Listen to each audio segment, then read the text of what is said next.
accueille aujourd'hui un petit peu un mélange de John Rawls et d'Elvis. Donc, c'est un peu un mélange des deux. Je ne sais pas si c'est John Rawls et Elvis.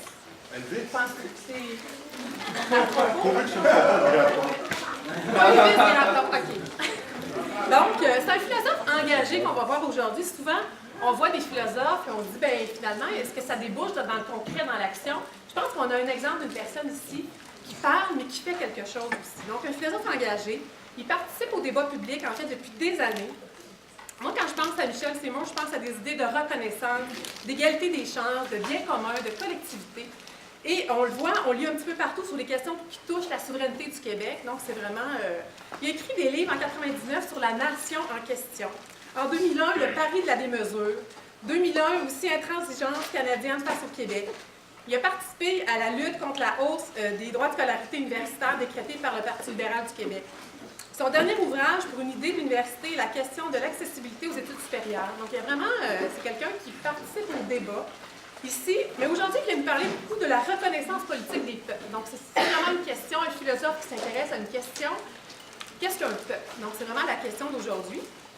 Et il va examiner les arguments favorables, défavorables à l'octroi des droits collectifs, par exemple. Nous avons la chance d'observer un philosophe en action, c'est un peu ça.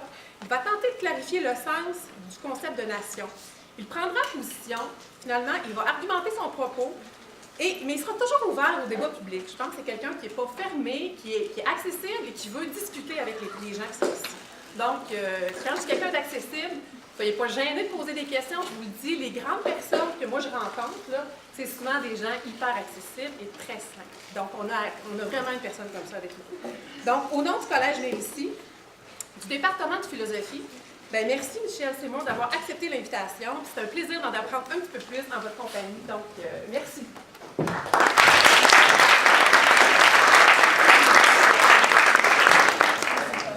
Merci beaucoup, Annie Bérubé. Pendant que je la remercie, on fait le test peut-être de la sono pour voir si vous m'entendez tous à l'arrière. De toute façon, j'ai l'habitude de parler devant des classes assez grandes et donc j'ai l'habitude de me faire entendre. Le micro ne fonctionne pas. Non, non, c'est bon. Ça va? Non, là, c'est bon. Ça va, là?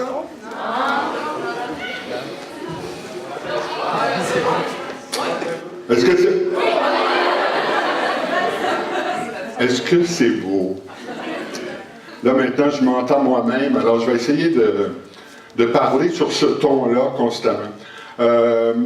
Donc, je suis très heureux d'être ici aujourd'hui, d'être ici parmi vous, et de réfléchir à une question qui, me semble-t-il, est importante, et j'ai souvent à l'expliciter, mais il me semble que si vous suivez l'actualité internationale et que vous êtes au courant des problèmes qui sont survenus, notamment cet été, autour de la bande de Gaza, le peuple palestinien qui, depuis des années, cherche à s'autodéterminer, donc à devenir libre. L'idée d'autodétermination, c'est simplement l'idée de liberté appliquée au peuple. Vous êtes aussi peut-être familier avec le fait qu'il y a peu de temps, l'Écosse a voté en référendum sur sa propre souveraineté. Donc le peuple écossais a cherché à obtenir la souveraineté et comme c'est arrivé au Québec, ils n'y sont pas parvenus. Et bientôt, le 9 novembre prochain, même si c'est illégal en Espagne de vivre une expérience référendaire, il devrait y avoir une consultation auprès du peuple catalan qui lui aussi cherche à s'autodéterminer. Et on sait tous, et je vais peut-être pouvoir l'occasion d'en parler un tout petit peu, qu'il y a une expérience historique québécoise qui va en ce sens aussi. Mais il y a plein d'autres exemples. Donc, il faut réfléchir au peuple et à leur droit à l'autodétermination. Alors, je vais tout de suite essayer de commencer à dire quel est le problème que je veux résoudre, ou à tout le moins qui va susciter ma réflexion aujourd'hui. Le problème, c'est le fait que nous avons à peu près 200 États souverains dans le monde entier en ce moment, alors qu'il y a plusieurs milliers de peuples. Par conséquent, la plupart des États souverains, des pays, sont multinationaux, c'est-à-dire qu'ils contiennent en leur sein plusieurs peuples. il existe donc plusieurs peuples à l'intérieur des États, et il faut savoir comment ces peuples-là peuvent parvenir à vivre à l'intérieur de ces États. Je vais poser 4 questions et tenter de répondre à 4 questions pendant tout mon exposé. La première question, ce sera, pour quelle raison c'est un problème qu'il y ait plusieurs peuples à l'intérieur d'un État souverain? Quel est le problème exactement? Je vais essayer d'identifier plus précisément quel est le problème. Ensuite de ça, on va se demander, est-ce qu'il y a des populations qu'on reconnaît déjà comme des peuples en ce moment dans le monde? Est-ce que c'est quelque chose une notion qu'on a apprivoisée? Je pense que oui, et je vais essayer d'illustrer ce propos-là. Ensuite, qu'est-ce qu'on entend par la notion de peuple? C'est important, si on parle des peuples, puis du fait qu'ils veulent être libres, qu'on sache de quoi on parle. Et c'est une question très difficile. Et finalement, comment résoudre le problème? Alors ça, ce sont les 4 questions que je veux aborder avec vous aujourd'hui.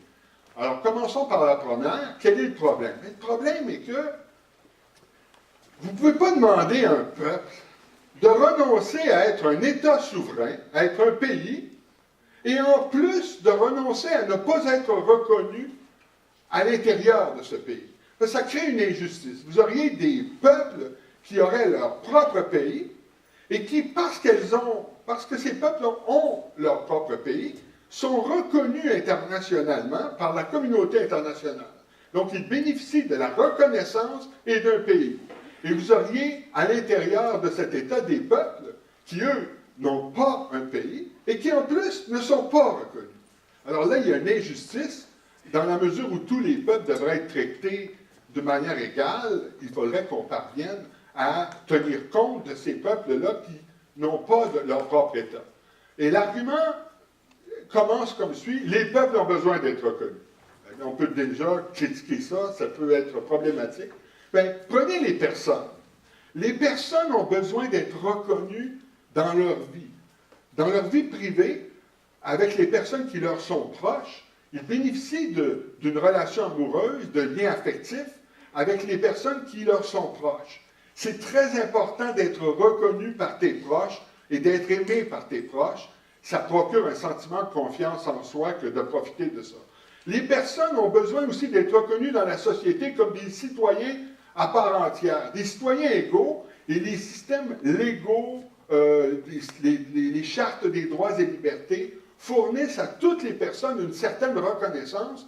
Quand on est un citoyen dans un État et qu'il y a une charte des droits et libertés, on est reconnu comme un citoyen à part entière, égal aux autres. Ça peut vous paraître abstrait quand vous bénéficiez de plein de droits, mais quand vous avez à vous battre pour vos droits, vous réalisez qu'une telle charte des droits et libertés est extrêmement importante pour la reconnaissance des personnes.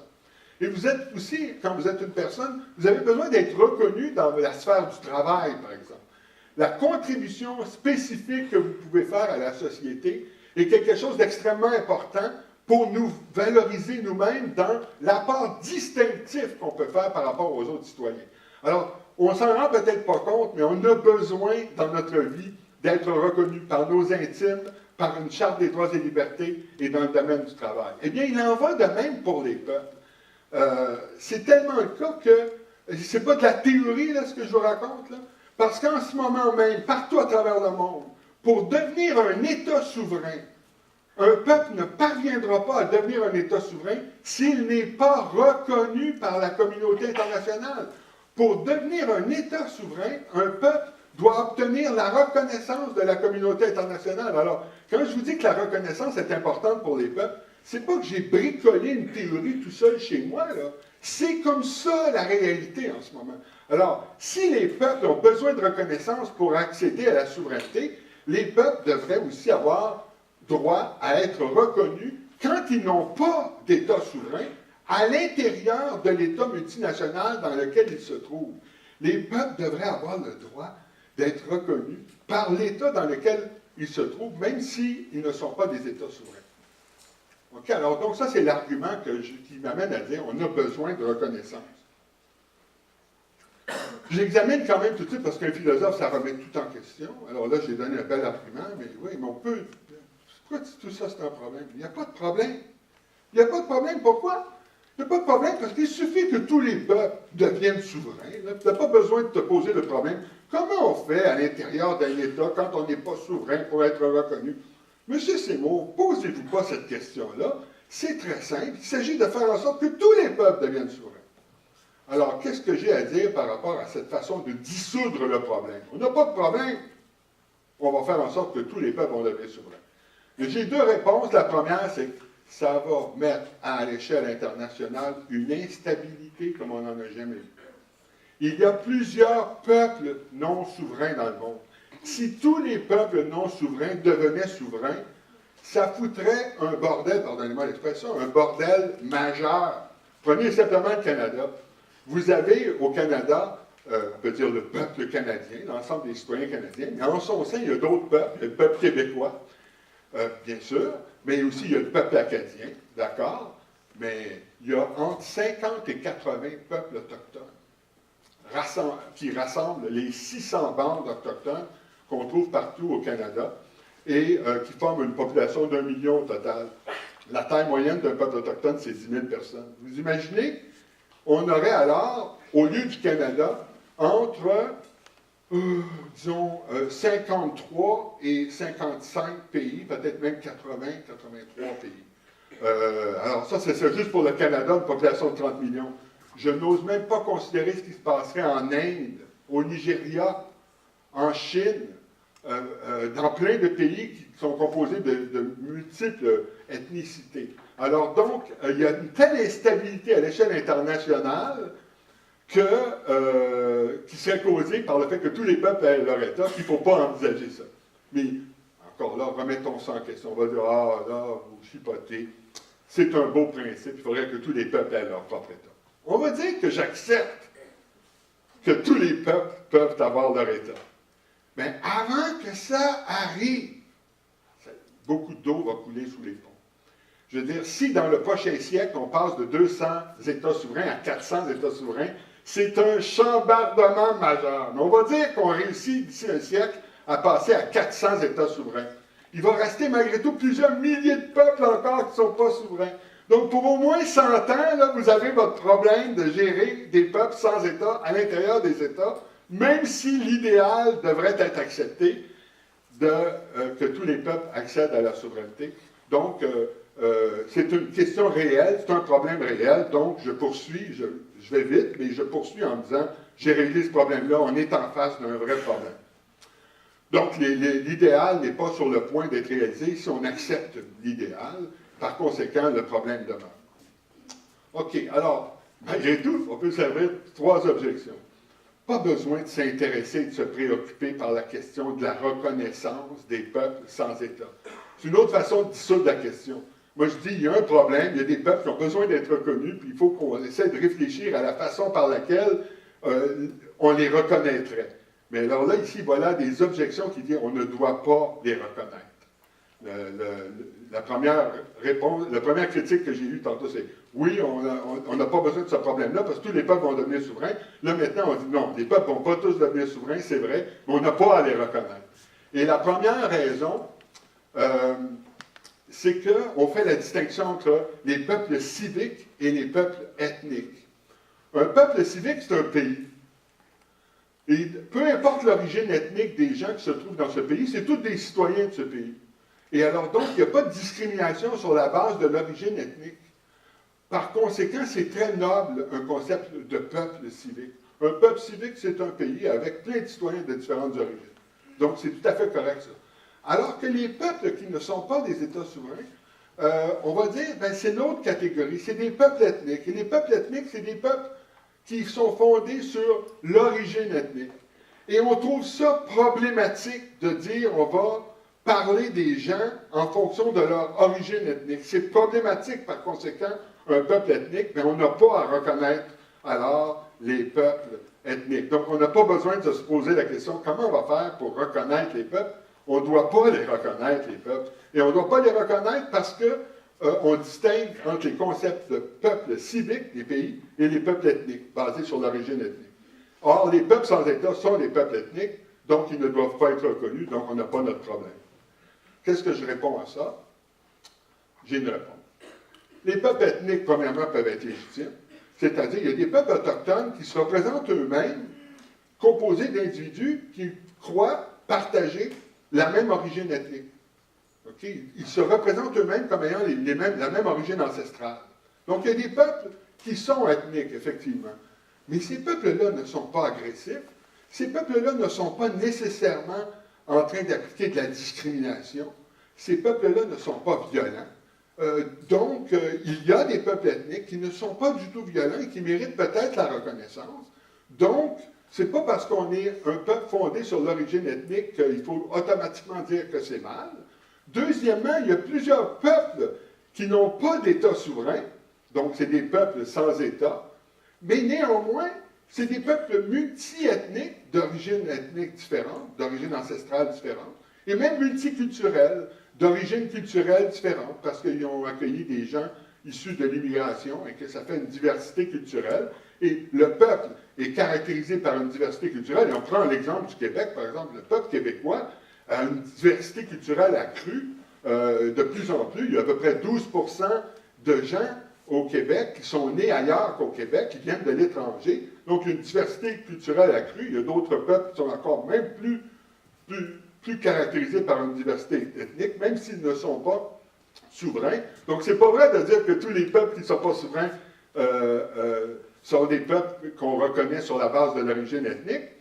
Et troisièmement, les prétendus peuples civiques qui disent, nous, c'est vraiment parfait, on est des peuples civiques, on est vraiment bons, on n'est pas dans le mal, c'est les peuples ethniques qui sont dans le mal, nous, on est les peuples civiques qui sont dans le bien. Mais très souvent, les peuples civiques pratiquent des politiques qui servent les intérêts de la majorité ethnique. Alors, ils ne sont pas si civiques que ça parce que c'est des peuples qui servent la majorité aux dépens de la minorité. Donc, pour toutes ces raisons-là, il faut faire attention avec la distinction ethnique-civique et il faut récuser l'argument qui dit qu'on n'a pas besoin de les reconnaître parce que c'est des peuples ethniques. Je viens de donner 3 réponses à cette objection-là. Mais il y en a une deuxième objection que je veux considérer. On n'a pas besoin... Mais ici, c'est une réaction qui est plus favorable. OK, d'accord, c'est vrai. On va dire qu'on a des peuples, ils ne sont pas souverains, puis il faut qu'on les reconnaisse à l'intérieur de l'État dans lequel ils se trouvent. C'est vrai, d'accord. Mais il faut faire très attention avec cette idée de reconnaissance, parce que c'est beau de reconnaître les gens, mais si on les reconnaît sur la base de leur origine ethnique, là, on stigmatise autant qu'on reconnaît. C'est beau reconnaître, mais dans la reconnaissance des gens sur la base de leur origine ethnique, il y a une stigmatisation autant qu'une reconnaissance. Si on dit, on veut reconnaître les gens issus de l'immigration qui appartiennent à la communauté italienne ou grecque ou juive, et là, on reconnaît les Juifs, on reconnaît les Grecs. Mais ce n'est pas des Grecs, c'est des citoyens comme les autres. Ce n'est pas des Juifs, c'est des citoyens comme les autres. Alors, quand on les reconnaît, on stigmatise un groupe en le différenciant des autres, et ça, c'est problématique et dangereux.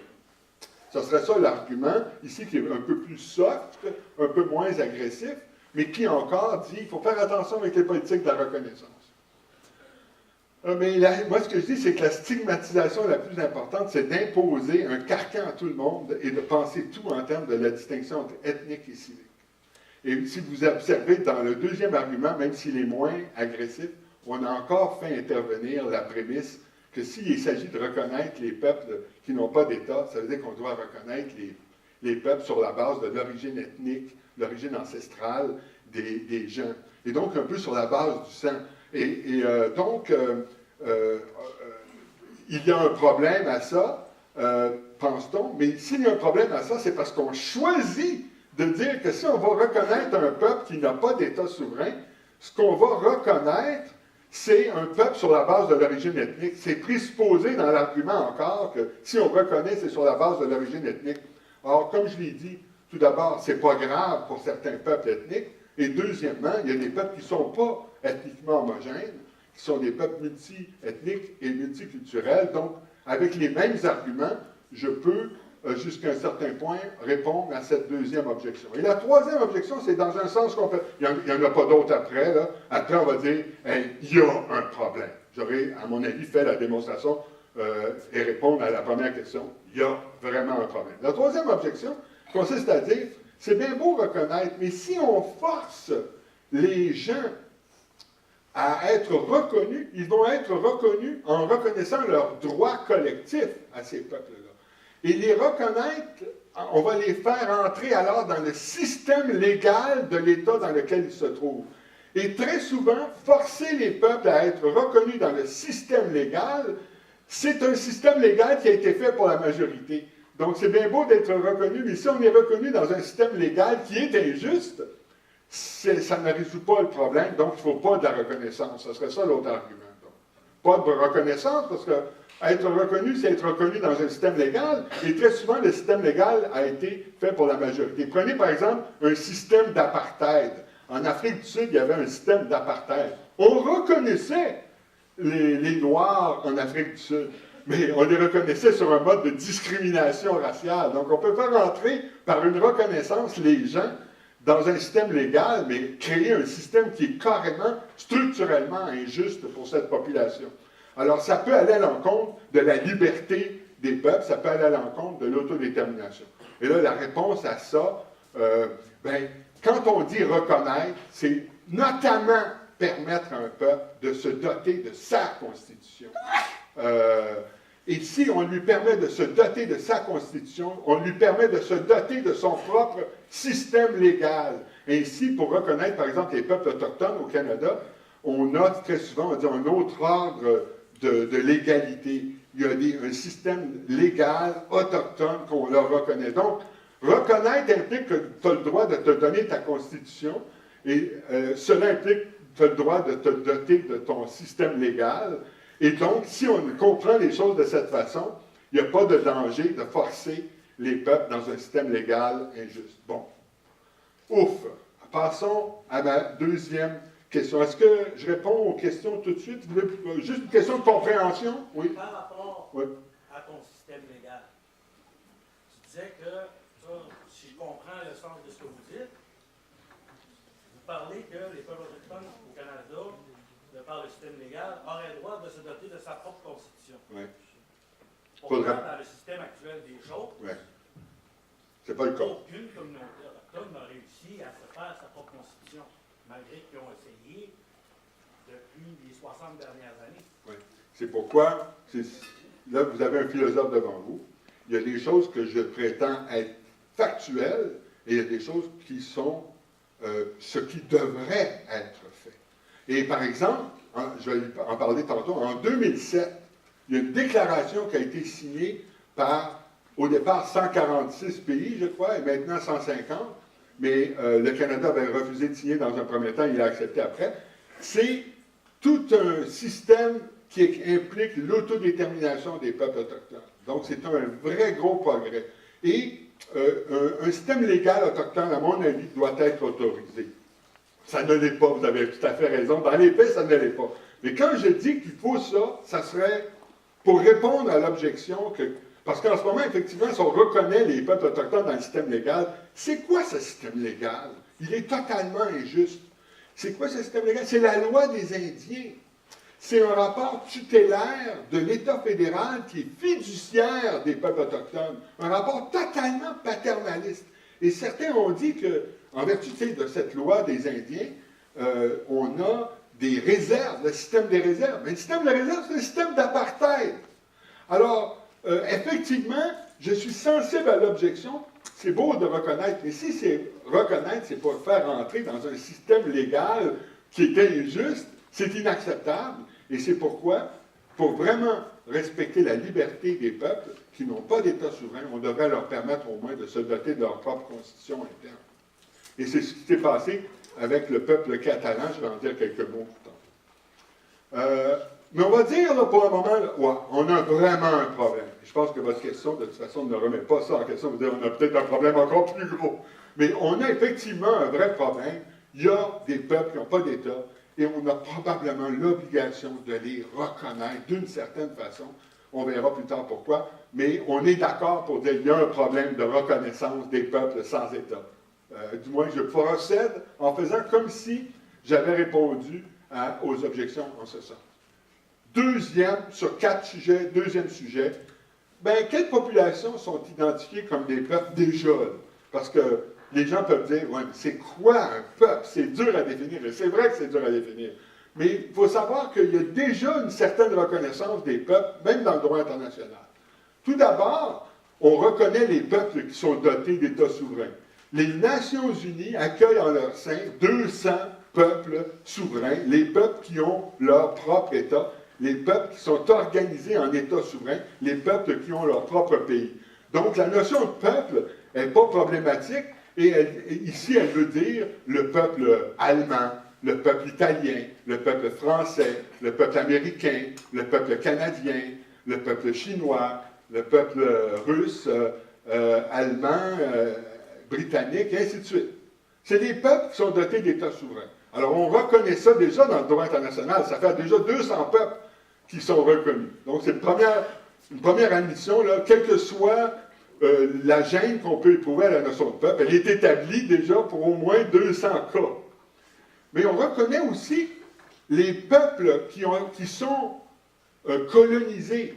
Il y a des clauses dans le droit international qui disent si vous êtes un peuple colonisé, et on a identifié les peuples qui faisaient partie là, des colonies françaises et autres en Afrique, c'était des peuples qui étaient colonisés. Le droit international a reconnu ces peuples qui ne détenaient pas eux-mêmes leur propre souveraineté. On les reconnaissait, et s'il y a d'autres peuples qui sont colonisés en ce moment un peu partout dans le monde, eh bien, ces peuples-là, ils sont reconnus dans le droit international. Donc, c'est d'autres peuples, en plus des peuples qui détiennent déjà la souveraineté, il y a des peuples qui sont colonisés, ou alors ceux qui subissent une oppression politique. Donc, les exemples de peuples colonisés, c'est les peuples d'Afrique, et il y a eu, au début des années 60, toute une décolonisation, et les peuples qui étaient sous le joug colonial sont devenus des peuples souverains. Mais il y a aussi les peuples qui font l'objet d'une oppression politique. Il faut savoir, par exemple, qu'en Union soviétique, on s'est carrément emparé de peuples, on les a annexés, on a annexé le territoire des pays baltes, la Lettonie, l'Estonie, les pays baltes ont été annexés par l'Union soviétique. Donc, ces gens-là, on se sont retrouvés opprimés politiquement par la présence politique d'un conquérant qui est venu prendre leur territoire. Alors, ces peuples-là aussi sont reconnus. En plus des peuples souverains, il y a les peuples colonisés puis les peuples qui subissent une oppression politique. Et depuis 2007, je viens juste d'y faire allusion, il y a une déclaration sur les droits des peuples autochtones, et où là, on a reconnu tout un autre ensemble, et là, c'est plusieurs centaines de cas de peuples autochtones, les peuples amérindiens, les Inuits, les Métis. Et au Québec, on a 11 peuples autochtones. Donc, les peuples autochtones, ça existe. Il y en a beaucoup. On en a beaucoup au Canada. Et ils sont maintenant reconnus. Et d'ailleurs, les 4 pays les plus réticents à signer cette déclaration, c'était la Nouvelle-Zélande, l'Australie, les États-Unis et le Canada. 4 pays qui contiennent en leur sein beaucoup de peuples autochtones. Et pour quelle raison le Canada refusait de signer au départ? C'est qu'on reconnaissait aux peuples autochtones le droit à l'autodétermination. À être libre dans le Canada, mais à être libre quand même. Alors, on voit à quel point c'est un sujet politiquement important. Et aussi, le droit international reconnaîtrait comme peuple, tout peuple qui serait reconnu par un État. Et donc, dans le cas, par exemple, du Québec, en 2006, à la Chambre des communes, Stephen Harper a dit qu'on allait reconnaître la nation québécoise à part entière. Il faut la reconnaître. Donc, l'État canadien reconnaît le peuple québécois depuis 2006. En Catalogne, la Cour constitutionnelle a, en 2000, dit « On vous reconnaît comme peuple au sens sociologique du terme. » Donc, on a reconnu le peuple catalan verbalement, ce n'est pas encore dans la Constitution. Et en Écosse, dès lors qu'ils sont entrés dans l'Union, parce qu'ils étaient un pays indépendant avant 1707, quand ils sont entrés dans l'Union, automatiquement, tout le monde en Grande-Bretagne reconnaissait l'existence du peuple écossais. Donc, vous avez des cas où on reconnaît, l'État reconnaît l'existence du peuple, et ça suffit pour dire que c'est des peuples. Donc, il y a déjà une reconnaissance. Alors, à moins que toutes ces personnes et tous ces documents veulent rien dire, il doit y avoir quelque chose autour de la notion de peuple. Quand on parle des peuples, on ne parle pas de choses en l'air. Un critère pour dire dans quel cas on a affaire à un peuple. Ce n'est pas la définition de ce qu'est un peuple, c'est un critère. Dans quel cas on va avoir le droit de dire que c'est un peuple? Bien, la phrase lapidaire, c'est la suivante. Si la population se comporte comme un peuple, se décrit elle-même comme un peuple et est reconnue comme un peuple, bien, c'est un peuple. Qu'est-ce que ça veut dire se comporter comme un peuple? Bien, avoir un comportement un peu nationaliste, une fierté nationale. Lors de la célébration de la fête nationale, il y a un élan de patriotisme. Il y a des revendications. On veut un gouvernement autonome, on veut plus de pouvoir politique. Ça, c'est un comportement qui donne une preuve qu'on a affaire à un peuple qui est présent. Et l'autre sens, c'est la population se décrit comme un peuple. Alors, pour le cas du peuple québécois, on parle de notre Assemblée législative comme de l'Assemblée nationale. On parle de la grande bibliothèque à Montréal comme étant la bibliothèque nationale. On parle de la ville de Québec comme étant la capitale nationale. Alors, on se décrit soi-même, de manière officielle, mais aussi dans la littérature, comme un peuple. Et comme je l'ai dit, en 2006, l'État canadien nous a reconnus comme peuple. Mais si l'État canadien nous reconnaît comme peuple, si on se comporte comme un peuple, et on se décrit soi-même comme un peuple, bien ça ne nous dit pas ce qu'est un peuple, mais ça nous donne une preuve que là, on a affaire à un peuple. Alors, là, je fais un peu de philo, il ne faut pas s'énerver trop avec le jargon, je vais l'évacuer presque aussitôt. On peut dire, ouais, mais c'est problématique. Là, j'examine une objection de philosophe. C'est problématique de parler des peuples. Pourquoi? Parce que c'est comme parler d'une sorte d'organisme collectif, et les individus humains, dans cet organisme collectif, sont comme des organes. Une conception alors où on est qu'un rouage dans une grosse affaire, une sorte de monstre, un macro-sujet, un organisme collectif. C'est problématique de parler de ça. Mais là, nous, on n'en parle pas en termes, je dirais, métaphysiques, où on ne parle pas de ce qu'est vraiment un peuple. On ne s'occupe pas de ça. On prend juste acte du fait qu'il y a des populations qui se présentent dans la société, qui se présentent dans l'espace politique, sous la forme d'une société organisée par des institutions. Quand vous avez une société organisée par des institutions qui se comporte comme un peuple, qui a des revendications et qui se décrit comme un peuple et qui est reconnu comme un peuple, bien là, vous avez quelque chose comme un peuple. Donc, on a besoin de regarder comment les choses se présentent dans l'espace politique. Alors, ça peut paraître un petit peu tordu, là, mais prenez encore l'exemple des personnes. Qu'est-ce que c'est une personne? Sur le plan, entre guillemets, métaphysique, on ne sait pas trop. À quel mois l'embryon devient une personne? Est-ce qu'on a une réponse à ça? Pas vraiment. À quel moment, lorsque la personne est entrée dans un état qui est de plus en plus végétatif, elle cesse d'être une personne? On ne le sait pas trop. Ce qu'est une personne, on n'a pas entièrement la réponse à ça. Est-ce qu'une personne, c'est un substrat psychique combiné à un substrat physique, comme disait René Descartes? Il y a toutes sortes de théories de ce que sont les personnes. Les personnes, ça peut être, selon une théorie de l'identité animaliste, il y a des théories très diversifiées, des théories d'identité narrative de ce que sont les personnes. Je n'entre pas là-dedans. Mais c'est compliqué de savoir c'est quoi une personne. Et en dépit du fait que c'est dur de savoir ce que c'est une personne vraiment, est-ce qu'on hésite à accorder des droits aux personnes? Mais non! On les considère dans leur statut officiel, soit de citoyens, d'immigrants reçus, de résidents permanents ou de réfugiés, on les considère dans leur statut officiel de citoyens, et c'est en tant que citoyens qu'ils ont des droits. Bien, je dirais que c'est la même chose pour les peuples. On ne s'intéresse pas à ce que sont les peuples en soi, on ne le sait pas trop, mais les peuples se présentent dans l'espace politique comme des sociétés, et on prend acte de ce fait-là, et c'est dans ce sens-là qu'on peut dire qu'il y a une notion de peuple qui est dédramatisée ici. OK. donc, c'est ce que je viens de dire ici. On doit distinguer les questions métaphysiques ou ontologiques, ce que sont les personnes et les peuples vraiment, et juste les considérer dans leur espace politique.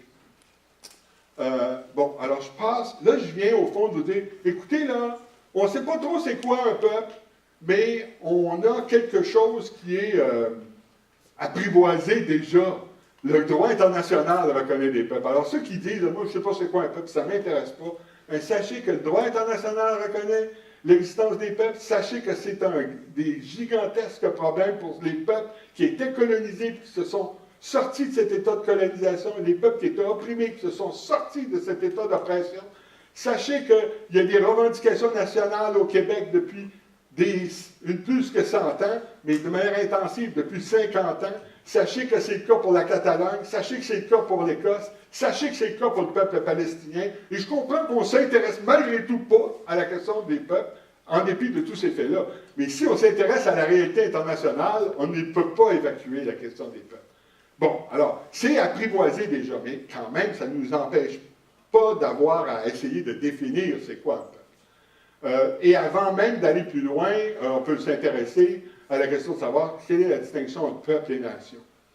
Et moi, j'évacue cette question-là, on pourra en parler si vous voulez pendant la période de questions, mais pour les fins de cet exposé, je fais comme si c'était la même chose. Ce n'est pas exactement la même chose, mais il faut prendre acte du fait qu'on parle des peuples autochtones, mais on parle aussi des nations autochtones.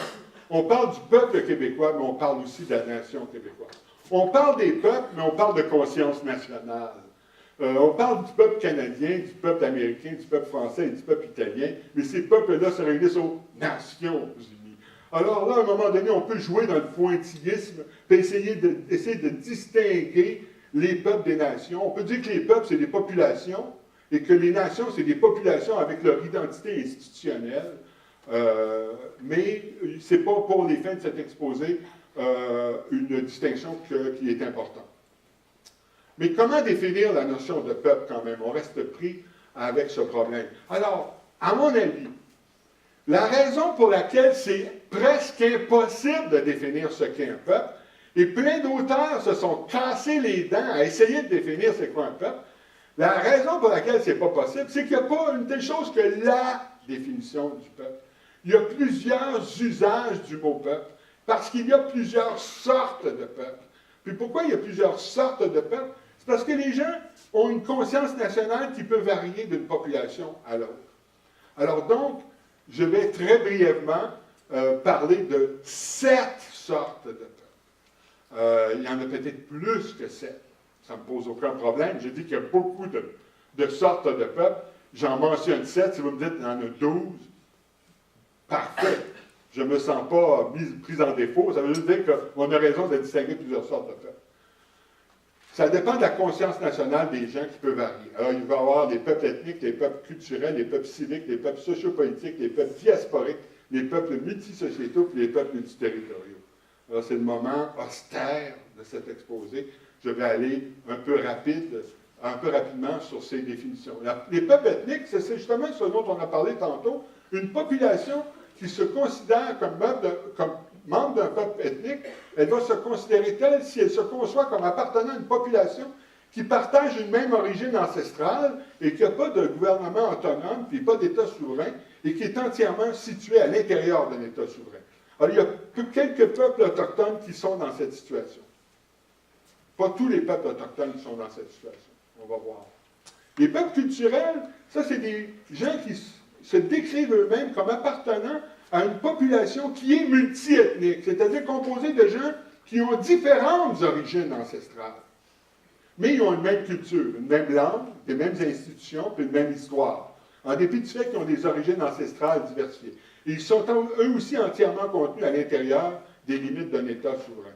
Bien, les Roms de Roumanie, la plupart des Romanichels sont situés à l'intérieur de la Roumanie, et pour cette raison, on peut dire que ça, c'est un exemple, peut-être, il faudrait voir les statistiques exactes, mais c'est un exemple peut-être d'une population qui, pour l'essentiel, est entièrement ou majoritairement contenue à l'intérieur d'un État souverain. Les Acadiens le peuple acadien est d'abord avant tout situé à l'intérieur du Nouveau-Brunswick. Alors, c'est des gens qui peuvent avoir différentes origines ethniques, mais qui sont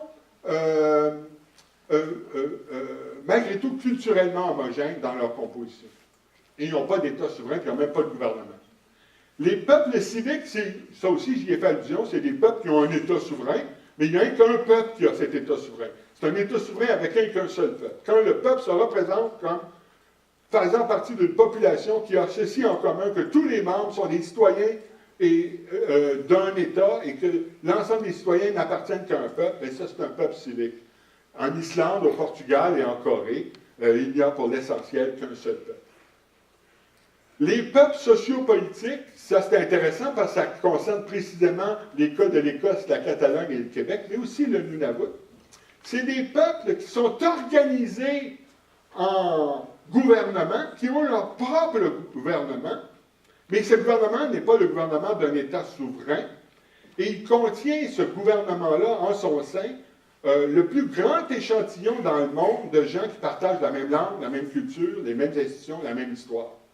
Quand vous trouvez dans un État souverain un sous-État, c'est-à-dire par exemple une province, comme c'est le cas pour le Québec, une région, comme c'est le cas pour la Catalogne, ou bien un gouvernement autonome issu d'une dévolution de pouvoir, comme c'est le cas pour l'Écosse, quand vous trouvez une entité comme ça et que dans cette entité gouvernementale, à l'intérieur de sa juridiction, il y a le plus grand échantillon dans le monde de gens qui parlent à la fois la même langue, qui participent des mêmes institutions et qui ont la même histoire, eh bien, il s'agit d'un peuple au sens socio-politique. Et le Nunavut, c'est un peuple inuit au Canada qui a son propre gouvernement. C'est pas encore une province, mais c'est presque comme une province. Et donc, en ce sens-là, c'est une population qui a son propre gouvernement. Les peuples diasporiques, le meilleur exemple, ce serait l'ancienne diaspora juive. Avant qu'on crée Israël, les Juifs étaient répartis partout dans le monde, sur des territoires discontinus. Ils formaient des tonnes de fragments minoritaires. Ils étaient minoritaires à l'intérieur des États dans lesquels ils se trouvaient. Ça, c'est un peuple qui est diasporique. Alors, un peuple peut avoir sa propre diaspora. Quand vous avez des immigrants qui quittent le peuple, qui vont s'installer ailleurs, c'est la diaspora de ce peuple. Mais on a affaire à un peuple diasporique quand le peuple lui-même est composé de que des immigrants. Ils se sentent tous, les Juifs de la diaspora, avant la création d'Israël, se sentaient partie prenante de la même nation, du même peuple, mais sous la forme d'échantillons minoritaires sur chacun des territoires discontinus. Donc, l'ancienne diaspora juive, avant la création d'Israël, ce serait un exemple de peuple diasporique, ça achève.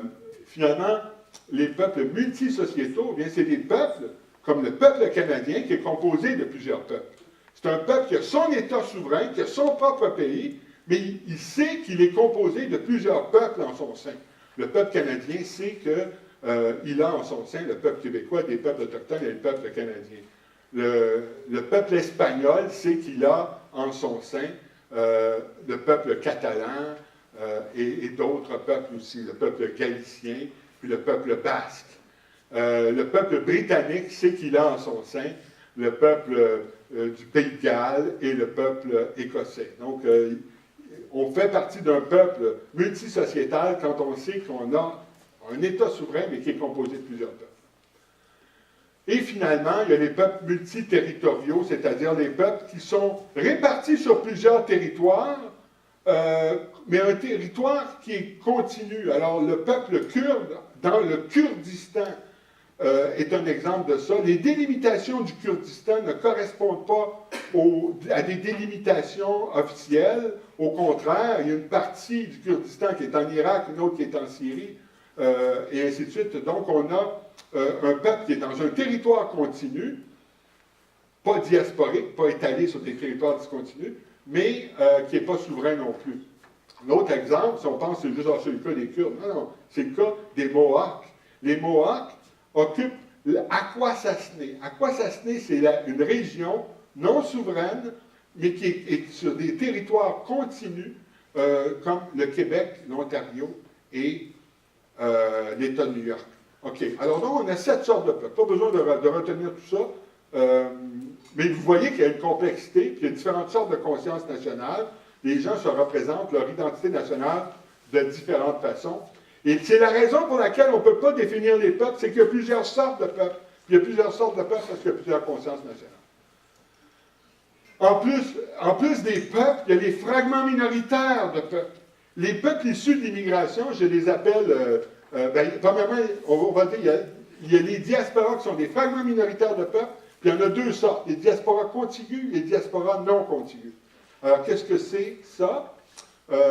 Les diasporas contigus, c'est par exemple les Russes qui débordent la Russie dans les pays baltes, ou les Palestiniens qui débordent la Palestine à l'intérieur d'Israël. La minorité palestinienne en Israël, ce serait une diaspora contiguë de ce genre. Les Serbes qui débordent du côté de la Bosnie, les Hongrois qui débordent la Hongrie vers la Slovaquie. Il y a plein de cas, il y en a des centaines de cas.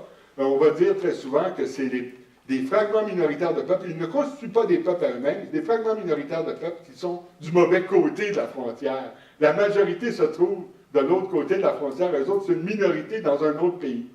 On les appellerait les diasporas contiguës. Alors, il y a aussi les diasporas non contiguës, et là, c'est un terme technique, parce qu'il y a une raison bien simple à ça, mais je pourrais dire les gens issus de l'immigration. Les gens issus de l'immigration ne sont pas dans la continuité d'une nation voisine, comme les diasporas contiguës. Ils sont liés à un pays lointain. Donc, ça, c'est les immigrants, premièrement. Mais il n'y a pas seulement les immigrants. Si vous prenez, par exemple, à Montréal, la minorité juive, la minorité italienne et la minorité grecque, même s'ils sont ici depuis plusieurs générations, ils s'identifient encore à leur pays d'origine. Et c'est un peu comme s'ils étaient encore des immigrants. Ils ne sont pas des immigrants. Les appeler immigrants est une injustice. Ils sont nés ici, mais ils ont toujours un lien avec leur pays d'origine. Alors, il y a plusieurs sortes de diasporas non contiguës. Les gens qui sont nés à l'extérieur, qui forment une communauté migrante, mais aussi les gens qui continuent de s'identifier à un autre pays. Alors, vous voyez la complexité, là, vous avez au moins cette sorte de peuple, puis au moins deux sortes de fragments minoritaires de peuples qui ne sont pas eux-mêmes des peuples et qui sont quand même des groupes nationaux qu'il faudrait idéalement reconnaître. Dernière question que je pose. Il me reste combien de temps? On a au moins 15 minutes? Hein? OK. Oui. OK. Alors, donc, j'ai tout mon temps pour traiter de la dernière question. Ah, c'est bien beau tout ça, mais alors qu'est-ce qu'on fait? Bien, on prend un verre d'eau. Et maintenant, le problème est réglé. Alors, qu'est-ce qu'on fait avec ça? Bien, j'ai déjà indiqué, il faut les reconnaître, ces peuples qui n'ont pas été jusqu'à présent reconnus. Et il y a deux façons au moins d'être reconnus. On peut être reconnu par la communauté internationale lorsqu'on est un État souverain, puis on peut être reconnu par l'État englobant ou multinational lorsqu'on est un peuple sans État. Ces deux modes de reconnaissance des peuples rendent possible l'autodétermination externe et l'autodétermination interne des peuples, de manière respective. Quand la communauté internationale reconnaît un peuple comme un État souverain, le peuple qui vient d'atteindre la souveraineté, qui s'est doté d'un pays, alors on peut dire qu'il s'autodétermine à l'extérieur. Il est reconnu par la communauté internationale, son autodétermination, sa liberté, c'est par rapport à la communauté internationale, on appelle ça l'autodétermination externe. Un peuple qui serait reconnu à l'intérieur d'un État, ce serait un peuple qui exercerait son autodétermination, sa liberté interne, à l'intérieur de l'État. Donc, c'est deux sortes d'autodétermination.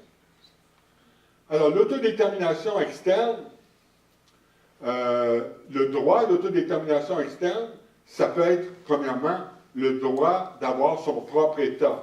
Si vous avez un État souverain, peut-être que vous n'avez pas le droit d'avoir cet État souverain. Avoir le droit à l'autodétermination externe, ce serait avoir le droit d'avoir l'État que vous avez en fait. Si vous avez un État que vous avez construit en violant les libertés de tout le monde, ben peut-être que vous l'avez, votre État, mais vous n'avez pas le droit de l'avoir. Alors, le droit d'autodétermination externe, ce serait le droit d'avoir un État lorsqu'on en a déjà un, mais qu'on a le droit de l'avoir. Ce serait aussi, c'est le droit à l'autodétermination externe le plus connu, celui-là, c'est le droit de faire sécession.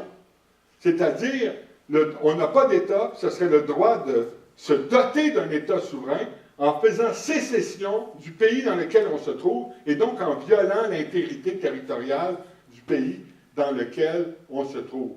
Et il y a une autre forme d'autodétermination externe, ce serait le droit de déterminer l'État auquel on va être associé. Vous pouvez être un peuple, par exemple un peuple autochtone, qui ne peut pas vraiment faire sécession pour avoir son État, ils ne sont que 10 000 personnes, avoir un État très complexe avec toute l'organisation que ça représente, c'est presque pas censé. Mais il y a un droit d'association que peut avoir un peuple autochtone. Il a le droit peut-être de violer l'intégrité territoriale de l'État dans lequel il se trouve pour s'associer à un autre peuple. Donc, il choisit le peuple auquel il veut s'associer. C'est une autre forme d'autodétermination externe reconnue par le droit international. Ça, c'est l'autodétermination externe. La chose la moins connue sur laquelle je veux m'arrêter plus longuement, c'est l'autodétermination interne. La définition que vous trouvez dans tous les documents internationaux pour l'autodétermination interne, c'est la définition suivante. C'est le droit de se développer économiquement, socialement et culturellement à l'intérieur d'un État souverain. C'est le droit de déterminer son statut politique à l'intérieur de cet État souverain. Ça, c'est la définition que vous trouvez partout. Alors, il y a au moins 5 applications différentes qu'on pourrait donner de ce que c'est l'autodétermination interne ainsi comprise. Hein, là, je viens de dire, ça, c'est vraiment les définitions des documents internationaux, mais comment c'est interprété, ça? Qu'est-ce que c'est pour un peuple d'avoir le droit de se développer économiquement, socialement et culturellement, puis le droit de déterminer son statut politique? Qu'est-ce que ça veut dire, ça? Bien, pour la Cour suprême du Canada, par exemple, ça veut dire un droit d'être représenté politiquement à l'intérieur de l'État. Vous pouvez vous autodéterminer à l'interne si vous êtes capable de faire élire des membres de votre peuple et que ces membres élus de votre peuple peuvent jouer un rôle dans l'organisation politique de l'État souverain. À ce moment-là, vous êtes dans l'autodétermination interne. Vous avez une représentation politique dans l'organisation de l'État souverain. Ça, c'est le minimum. Pour d'autres, c'est participer à la conversation constitutionnelle. Par exemple, les peuples autochtones peuvent... Qu'est-ce que ça veut dire de s'autodéterminer? Bien, pour certains, ça veut dire, s'il y a un changement constitutionnel, vous allez être à la table de négociation. Vous avez votre mot à dire sur le changement constitutionnel. Donc, la participation à la conversation constitutionnelle, c'est une manifestation de l'autodétermination interne. L'autre, ce serait de se doter de la constitution de son choix, ce dont on a parlé tantôt. Le peuple aurait le droit de se donner une constitution interne. Aux États-Unis, plusieurs des États à l'intérieur des États-Unis ont leur propre constitution interne. Alors un peuple, ce n'est pas tous des peuples, les États fédérés des États-Unis, là, mais il peut y avoir des États fédérés, des régions ou d'autres populations qui sont des peuples et qui auraient le droit de se donner le régime légal qui leur convient. Ce serait ça, une autre manifestation de l'autodétermination interne. La forme la plus classique, ce serait avoir le droit d'avoir son gouvernement autonome. Les peuples autochtones veulent, plusieurs d'entre eux, avoir un gouvernement autonome. Bien, il faudrait leur reconnaître le droit d'avoir un gouvernement autonome. Le peuple québécois jouit d'un gouvernement provincial, donc il a son gouvernement autonome. Depuis 1978, la Catalogne jouit d'un statut et a son propre gouvernement. Et depuis 1998, l'Écosse, qui était souveraine jusqu'en 1707, a recouvré une autonomie gouvernementale. Alors ça, c'est une autre forme d'autodétermination interne. Et un statut spécial, dans le cas du Québec, on a demandé, historiquement, depuis 50 ans, à être reconnu comme peuple, à avoir un statut particulier dans le Canada, c'est-à-dire pas une province comme les autres, une province distincte des autres. On a demandé un régime de fédéralisme asymétrique. On a fait plein de demandes qui donnent un statut particulier à la province de Québec. C'est une autre façon d'exercer son droit à l'autodétermination interne. Que dit le droit à l'autodétermination interne? Que dit le droit international du droit à l'autodétermination interne? Bien, le droit international dit que tous les peuples ont le droit à l'autodétermination interne. Tous les peuples. La Cour suprême du Canada dit même que cette reconnaissance du droit à l'autodétermination des peuples est tellement importante que c'est plus qu'une convention. Et c'est tellement présent dans plein de documents internationaux qu'on ne peut pas en faire la recension, tellement il y a de documents internationaux qui affirment que tous les peuples ont le droit à l'autodétermination. Donc, c'est vraiment un principe qui est établi en droit international. Ça veut dire alors que tous les peuples ont le droit de se développer économiquement, socialement et culturellement et politiquement à l'intérieur des États englobants. Donc, on devrait admettre ça partout à travers le monde. Et ces peuples-là, les peuples ont le droit à devenir un État souverain dans le droit international parce que, selon certaines conditions, et le droit international stipule que les peuples colonisés ont le droit de devenir souverains. Vous êtes colonisé, vous subissez une injustice, mais vous avez le droit de devenir souverain. Là, vous n'avez pas juste le droit à l'autodétermination interne, vous avez le droit à l'autodétermination externe. Les peuples qui subissent une oppression politique, comme les peuples baltes sous annexion par l'Union soviétique, ces peuples-là ont automatiquement le droit, du point de vue du droit international, de devenir souverains. Parce que si vous êtes un peuple que vous avez subi l'oppression politique, bien vous avez le droit d'exercer votre autodétermination externe et donc de devenir un État souverain. Et le plus important, c'est, dans le droit international, on dit que si l'État ne reconnaît pas votre droit à l'autodétermination interne, c'est une injustice et vous avez le droit de devenir souverain. Ça, c'est assez important. Si l'État qui est en présence, l'État englobant ou l'État multinational, ne reconnaît pas à ces peuples leur droit de se développer économiquement, socialement et culturellement et le droit de déterminer leur statut politique à l'intérieur de l'État, eh bien, ces peuples-là ont le droit de devenir souverains. Donc, ils ont justifié tous ces gens à exercer leur autodétermination externe. Ça, c'est établi en droit international. Ce qui n'est pas établi, c'est les 5 modalités d'application que j'ai indiquées, là. Ça, c'est mes idées sur la manière qu'on pourrait imaginer de le faire. Mais ça, c'est pas établi. Les 5 modalités d'application du droit interne, c'est mes idées. Ça, c'est le droit international qui affirme ça. Alors, dans quel cas peut-on dire qu'on viole l'autodétermination interne d'un peuple? Bien, pas de représentation politique. Ça, c'est l'opinion de la Cour suprême du Canada. Quand vous n'avez pas de représentation politique dans l'État, bien là, on peut dire que votre autodétermination interne est violée, vous avez le droit de devenir un État souverain. Vous ne pouvez pas participer à la conversation constitutionnelle, bien, vous avez le droit de devenir un État souverain. On ne vous reconnaît pas le droit de vous doter d'un gouvernement autonome, bien, vous auriez le droit de vous doter d'un État souverain. Vous n'avez pas le droit de vous donner la constitution de votre choix, bien, vous auriez le droit. Ça, c'est mes idées, là, ici. Surtout celle-là, pas de constitution interne, et c'est le cas de la Catalogne. La Catalogne s'est donné des règles constitutionnelles, les a proposées à Madrid, Madrid les a rejetées. La Cour constitutionnelle espagnole les a rejetées.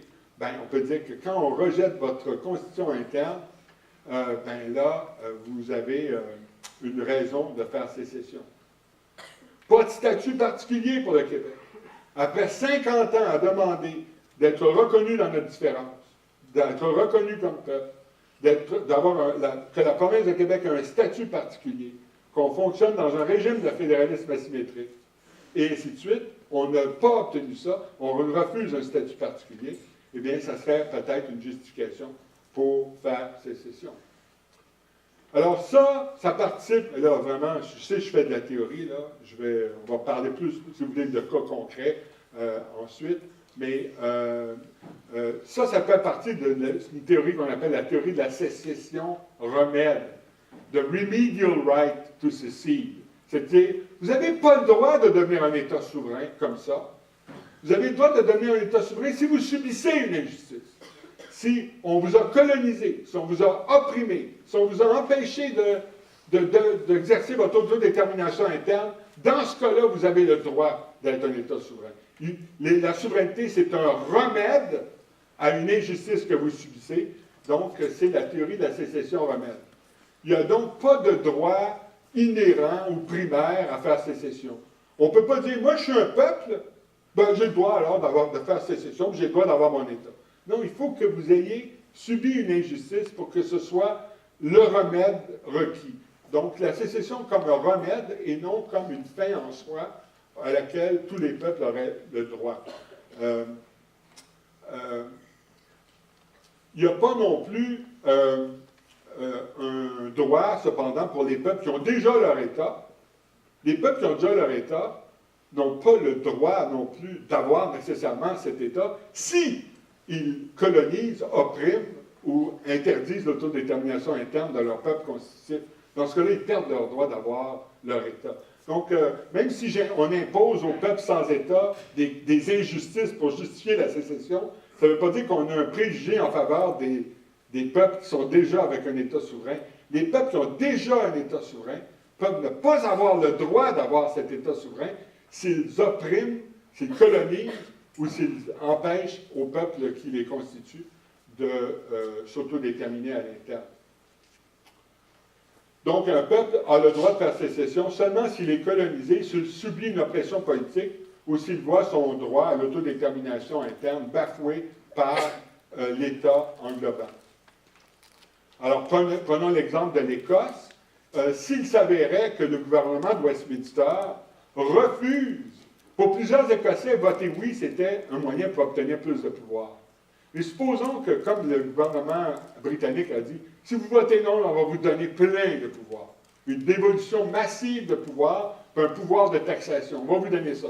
Mais s'ils refusent de remplir leurs promesses, ils refusent de donner au peuple écossais ce que le peuple écossais demande, plus d'autonomie politique et fiscale, bien, ils auront une raison pour faire sécession et pour faire un autre référendum.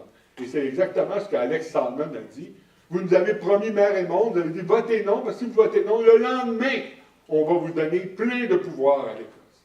Bien, est-ce que c'est le cas? Là, on l'attend. Le lendemain est survenu il y a plusieurs jours, et on attend encore, on va voir ce que le Westminster va faire. Mais s'il ne donne pas plus de pouvoir et plus d'autonomie fiscale à l'Écosse va dire, on va faire un autre référendum, mais ils auront plus que jamais une légitimité à le faire. Le peuple catalan, ils ont formulé des règles constitutionnelles qui leur conviendraient. Ils ont demandé à être reconnus à l'intérieur de l'Espagne comme un peuple. Un peuple avec une autonomie plus grande. Ils demandent au fond un régime presque fédéral. Ils n'ont pas de régime fédéral même là-bas. Et c'est vraiment centralisé à Madrid, les pouvoirs. Alors ils demandaient que leur propre constitution, qu'ils ont approuvée, soit admise par l'État espagnol. Et la Cour constitutionnelle espagnole a refusé cet amendement constitutionnel. Et ça donne une justification pour faire sécession. Ils sont plus de 50% dans les sondages à vouloir voter oui. Il y a un mouvement populaire gigantesque de plus d'1 million de personnes qui peut se mobiliser pour faire la chaîne partout en Catalogne. Moi j'y étais il y a quelques jours, j'étais à Girona, en banlieue de Barcelone, et partout des fenêtres tombait le drapeau catalan autonomiste. On voyait ça partout, c'est assez émouvant. Et donc, la Catalogne a le droit peut-être de faire sécession parce qu'on a refusé son droit de se donner la constitution de son choix. Et dans le cas du Québec, regardez pour le Québec. Moi, je suis désolé, là, je l'ai dit, ah oui, ça c'est un monsieur gentil, il est souriant, c'est un prof de philo, il est venu vous voir. C'est très correct, on s'en fout de toutes ces questions-là, parce qu'on a d'autres préoccupations. Voilà, c'est ça peut-être? Mais quand même, il y a la réalité historique dans laquelle vous êtes. Vous pouvez, si vous voulez, ne pas transiger avec elle, parce qu'il y a 1000 autres sujets d'intérêt beaucoup plus grands. Mais en 1982, là, le Canada là, a imposé un ordre constitutionnel au Québec, en travers la gorge. Il a dit, vous devez vous soumettre à cet ordre constitutionnel. L'Assemblée nationale, presque au grand complet, a dit, nous ne voulons pas de cet ordre constitutionnel. Tu pourrais rentrer pendant des heures à vous discuter pourquoi elle ne voulait pas cet ordre constitutionnel. Mais l'Assemblée fédéraliste ou souverainiste, tout le monde, sauf 400 personnes, étaient tous en train de dire « Nous ne voulons pas de cet ordre constitutionnel ». Et malgré ça, on a imposé cet ordre constitutionnel en 1982. Il n'y a même pas eu de référendum pour faire approuver ce nouvel ordre constitutionnel. Dans ce nouvel ordre constitutionnel, il y a une formule d'amendement qui rend le changement à la Constitution canadienne à peu près impossible.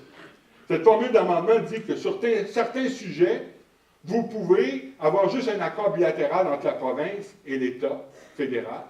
Mais sur d'autres sujets, il vous faut l'appui pour que le changement constitutionnel surgisse de 7 provinces représentant 50% et plus de la population. Et sur d'autres sujets encore, il vous faut l'unanimité des provinces. Plusieurs ont dit, voilà un carcan. La Constitution canadienne de 1982 est un carcan. C'est une camisole de force, parce que c'est impossible de la réformer à cause de la formule d'amendement qui est enchâssée dans l'ordre constitutionnel de 82. Le Québec a toujours eu, en vertu d'une convention constitutionnelle, c'est-à-dire une convention non écrite, le Québec disait, moi, je m'oppose à ça. Bien là, le Canada ne le faisait pas. Par exemple, la question de la formule d'amendement à la Constitution, ça a fait l'objet de nombreuses discussions pendant des décennies. Et en 1971, toutes les provinces s'étaient entendues sur une nouvelle formule d'amendement à la Constitution. Et le Québec a dit, oh non, on ne veut pas de cette formule d'amendement-là, on l'accepterait seulement si vous nous donnez plus de pouvoir. Eh bien, la formule d'amendement n'a pas été acceptée. Donc, il y avait dans les mœurs, dans les coutumes, c'est ça une convention constitutionnelle, dans les mœurs, dans les habitudes, il y avait la reconnaissance que le Québec a un droit de veto. Vous ne pouvez pas changer l'ordre constitutionnel sans l'approbation du Québec, qui est un des deux peuples fondateurs. Bien, la Cour suprême, en 82, quand on a dit, écoutez, là, nous, l'Assemblée nationale est au grand complet contre ce nouvel ordre constitutionnel, puis on a un droit de veto. La Cour suprême du Canada a dit, il n'y a pas de droit de veto. Il n'y a pas de convention constitutionnelle en vertu duquel vous avez un droit de veto qui empêche ce nouvel ordre constitutionnel de s'imposer. Alors là, on a dit, bon, mais au moins, on va essayer de réintégrer l'ordre constitutionnel québécois, c'est gentil, hein? C'est presque bonasse parfois. Là. On arrive avec 5 conditions minimales. L'accord du Lac-Meach, 1987. Reconnaître le Québec comme société distincte. Donner un droit de retrait avec compensation financière.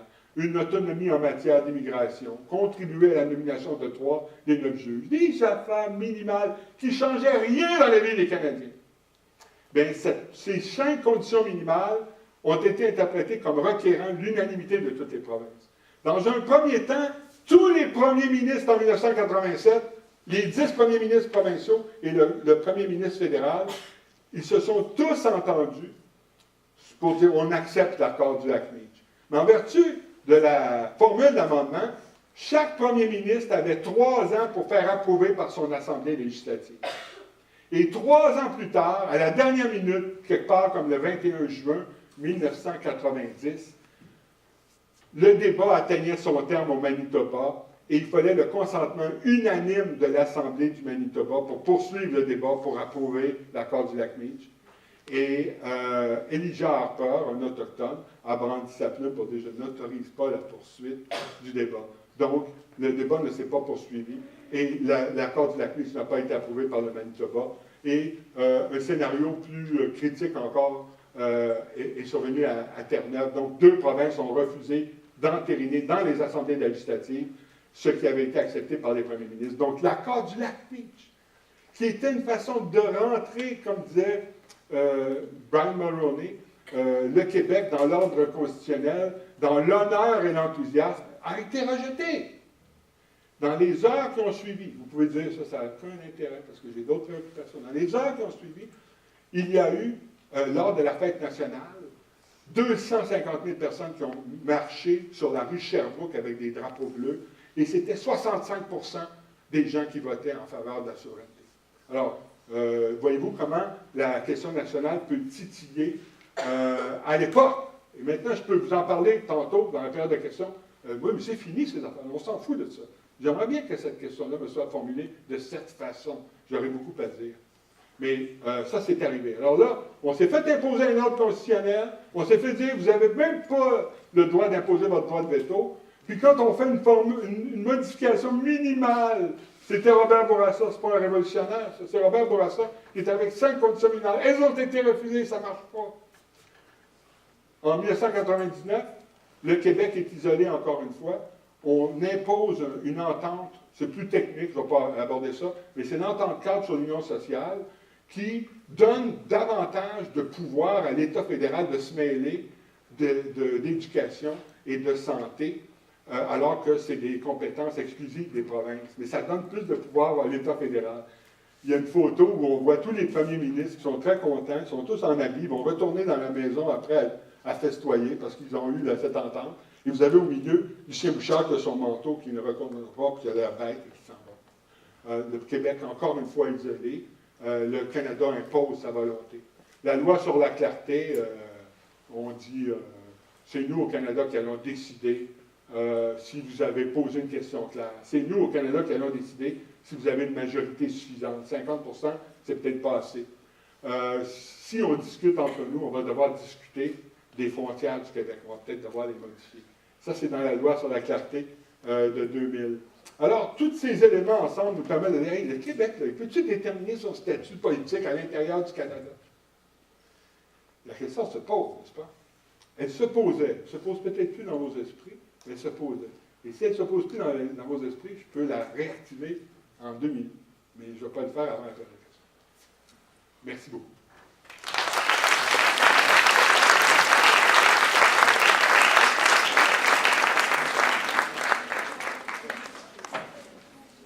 Parlant de questions, est-ce que, là j'ai parlé longtemps, dans ce temps-là, on en impose, puis c'était long, puis je ne sais pas s'il y en a qui n'ont pas mangé, qui ont hâte de se libérer. Mais je pense qu'il y aurait matière à au moins soulever quelques questions. Alors, est-ce qu'il y a un courageux ou une courageuse qui veut se mouiller? Allez-y. Guy Laforêt, qui est un professeur à l'Université Laval, a décrit ma position de la manière que je trouve la plus juste. Michel Seymour est un souverainiste de conclusion. Qu'est-ce que ça veut dire, ça? Ça veut dire, moi, là, je ne suis pas dogmatique par rapport à la souveraineté. Moi, là, vous me dites, demain matin, là, le Québec va être reconnu comme peuple dans la Constitution canadienne.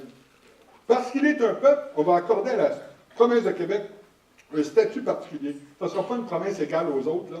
Elle est différente des autres. Parce qu'elle est différente des autres, la distribution des pouvoirs entre l'État fédéral et l'État québécois ne va pas être la même que la distribution des pouvoirs entre l'État fédéral et les autres provinces. C'est ça le fédéralisme asymétrique. Parce qu'il y a un peuple qui a un statut particulier, qu'on est dans un régime de fédéralisme asymétrique, le peuple québécois peut se retirer d'un programme fédéral. C'est un programme fédéral dans les compétences exclusives des provinces, puis il y a une compensation financière, le Québec, du fait de se retirer du programme fédéral. Et j'ajoute quelques autres éléments, comme le droit de contribuer à la nomination de 3 des 9 juges à la Cour suprême. Ça a été un problème il y a quelques mois, ça. Et le droit de rencontrer des présidents et premiers ministres dans d'autres pays, dans les matières où nous avons une compétence exclusive. Ce genre de réforme-là, vous mettez ça dans l'ordre constitutionnel canadien, moi je deviens un fédéraliste canadien. Là. Donc je ne suis pas dogmatique. Là. Mais vu que je pense que le Canada n'est plus là, il est ailleurs, la réforme constitutionnelle, elle va être difficile, elle va être probablement refusée. Je crois qu'ils ne vont pas accepter un régime de modification constitutionnelle qui ne changerait pourtant rien à leur vie. Ils ne vont pas l'accepter, je pense. Et c'est parce qu'ils ne l'ont pas accepté par le passé. Et parce qu'ils ne l'ont pas accepté par le passé, vu que je pense qu'ils ne vont pas l'accepter, bien, moi je conclus qu'il faut alors être souverain. Ma position, c'est pas nécessaire la souveraineté, mais si nécessaire, la souveraineté. Donc, ce n'est pas une fin en soi pour moi, la souveraineté. Plusieurs disent ça. C'est vrai que ce n'est pas une fin en soi, mais souvent ils le disent en disant c'est un moyen pour réaliser un projet de société. La seule chose qui leur importe, c'est le projet de société, pas le projet de pays. Mais moi, ce n'est pas ça ma position. C'est très important un projet de société pour moi aussi. Là. Ça ne doit pas être reporté au calendrier grec. C'est très important. Mais quand je dis que la souveraineté n'est pas une fin en soi, un moyen, c'est un moyen pour être reconnu.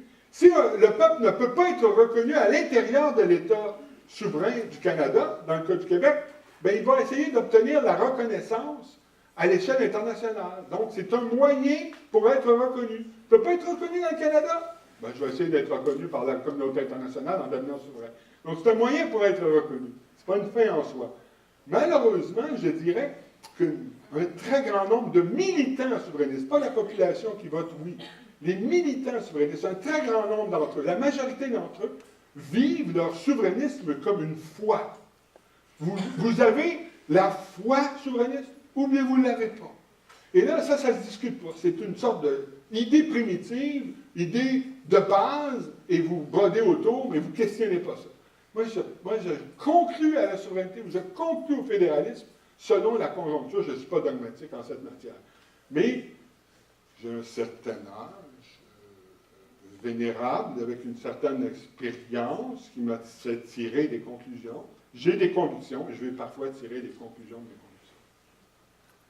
Oui?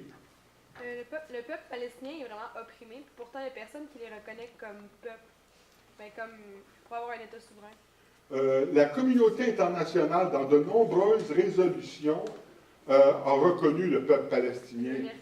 Et politiquement, il y a une majorité de pays qui sont favorables à ce qu'il y ait un État palestinien. Mais nous vivons à une époque où la justice n'est pas incarnée nécessairement dans les institutions internationales. Et aussi longtemps que les États-Unis appuient toutes les initiatives d'Israël, qui sont au fond des initiatives de colonisation des territoires qu'ils ont occupés. Vous savez, le terme occupation, ça devrait s'appliquer seulement pendant quelques années. Vous occupez un territoire pendant quelques années, puis c'est fini après. Au-delà de ça, si vous continuez à l'occuper, c'est que vous êtes en train de l'annexer. Alors, ça fait plus de 40 ans que le peuple israélien, par son État, je ne pense pas que la population d'Israël est très divisée là-dessus, mais l'État d'Israël continue à maintenir son occupation à Gaza et dans la Cisjordanie. L'État d'Israël continue de coloniser les peuplements de colons juifs, continuent de s'établir en Cisjordanie, et de plus en plus, il est clair que l'État d'Israël ne veut pas d'un État palestinien, et vu que l'État d'Israël a l'appui des États-Unis et que les États-Unis jouent un rôle majeur politiquement, vous savez, ils donnent 3 milliards par année à l'État d'Israël, sans demander rien en échange. Et 3 milliards, c'est la moitié de ce que les États-Unis donnent à l'extérieur. Donc, les États-Unis offrent un appui politique, économique, financier et militaire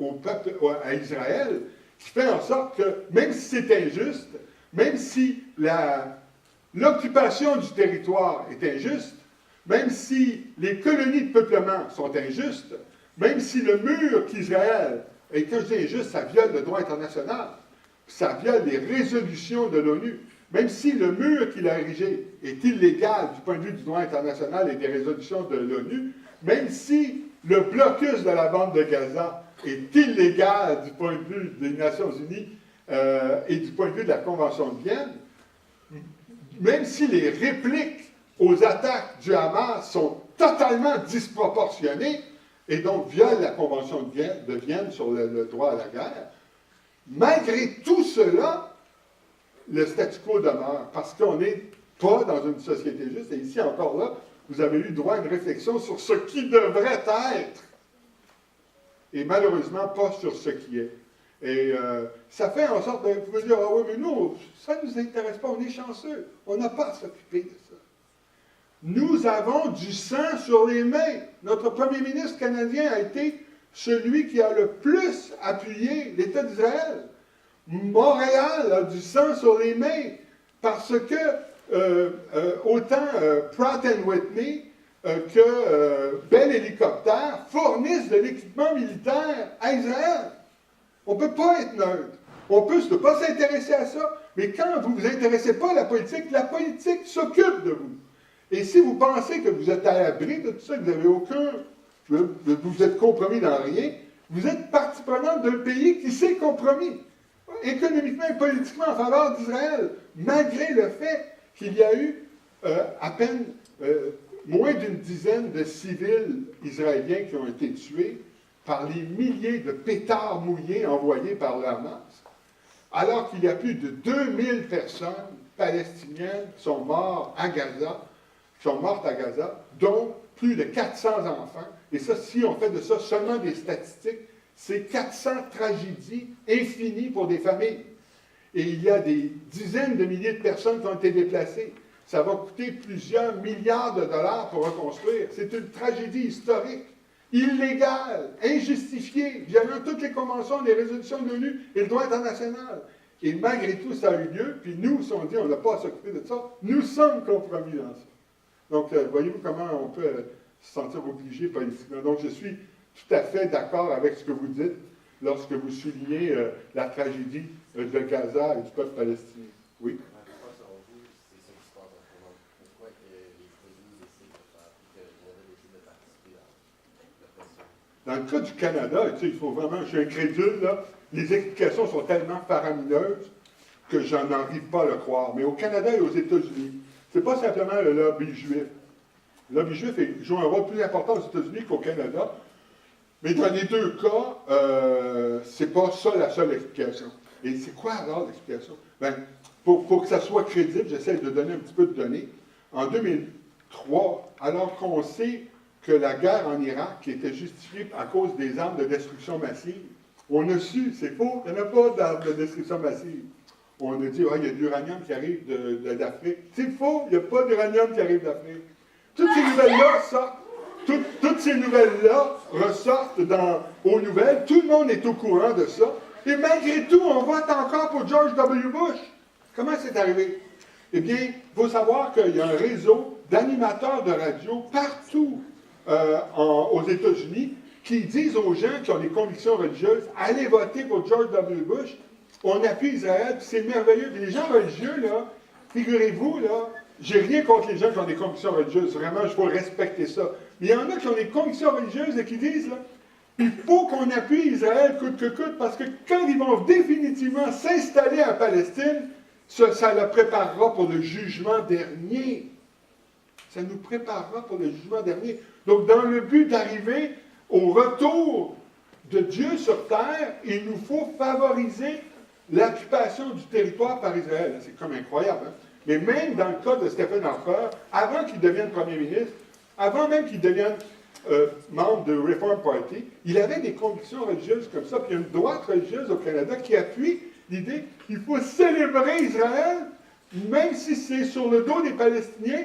Plus ils vont occuper le territoire, plus ça nous fait aboutir à un moment de gloire inouïe, celui où Dieu va revenir sur terre. Waouh! Quelle tragédie folle! Mais c'est un élément majeur. Ce n'est pas des intérêts économiques qui sont à la base de la position de Stephen Harper. C'est des convictions religieuses. Oui. Oh, vous avez posé une question, j'essaie d'aller à... Oui? Pensez-vous que la reconnaissance des peuples dans une société multiethnique, ça détermine, dans le sens, des différences entre les gens qui occupent le territoire? Est-ce que ça peut engendrer une tension? Très bonne question, oui. On pourrait penser ça. Et ça soulève plein de questions. Par exemple, c'est bien beau, on va dire, les peuples autochtones, on va leur donner le gouvernement autonome, on va leur donner leur autonomie. Mais qu'est-ce qui va arriver aux femmes autochtones?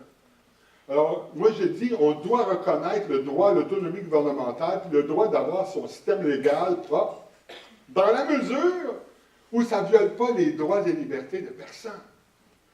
Et là, on peut dire, ah oui, mais là, tu es un occidental qui veut imposer les droits, le caractère universel des droits de la personne. Je ne sais pas si en tant qu'occidental, je crois fermement à l'importance égale des droits et libertés des individus à côté des droits collectifs. Et il faut trouver un équilibre entre les deux. Les droits collectifs qui briment les droits et libertés fondamentaux sont injustifiés. Les droits des individus qui empêcheraient au peuple d'exister et d'avoir son autonomie sont aussi injustifiés. Il faut trouver un équilibre entre les deux. Alors, mais il y a l'autre question aussi. Supposons que moi, je fais partie du peuple québécois. Et d'ailleurs, ça s'est posé à l'occasion du débat autour du lac Meach. Le Québec, qui était gêné de dire de se faire reconnaître comme peuple, a dit, ben, on va se faire reconnaître comme société distincte. C'est comme, ça, c'est Robert Bourassa. Est-ce que je pourrais être reconnu comme société distincte? Alors, à jouer à ne pas vouloir faire peur au Canada, peuple, ça fait peur. Alors on a le petit terme, la petite expression société distincte. Ça s'est tourné un peu contre nous parce que c'est quoi ça, cette société distincte? Une société privilégiée. Alors là, vous allez avoir le Québec et les autres provinces. Les autres provinces vont dire, pourquoi, c'est quoi ça, le privilège de la population du Québec? Mais c'est reconnaître le Québec comme peuple. Et là, il n'y a pas de privilège autre que sur... Tu sais, est-ce qu'il y a un privilège de l'État fédéral, de l'État canadien par rapport à l'État américain? Ils ont chacun leur État. C'est une forme de reconnaissance internationale dans ce cas-là.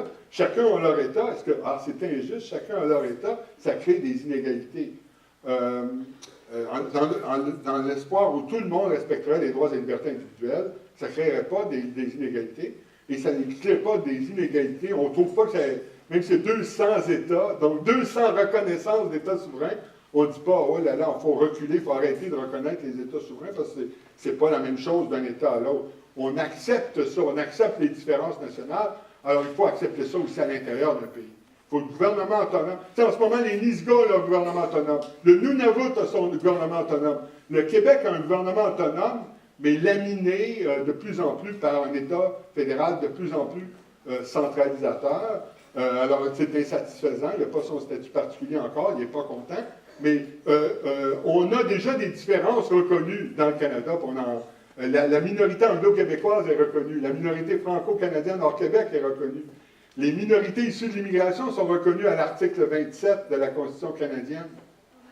Parce que c'est le principe du multiculturalisme qui est affirmé à l'article 27. Donc, aux articles 16 à 23, vous avez la minorité anglo-québécoise, la minorité franco-canadienne qui sont reconnues. À l'article 27, vous avez les minorités issues de l'immigration qui sont reconnues. Vous avez aux articles 25 et 35 les peuples autochtones qui sont reconnus, mais le peuple québécois n'est pas reconnu. Là, nous, c'est pas grave. C'est pas grave.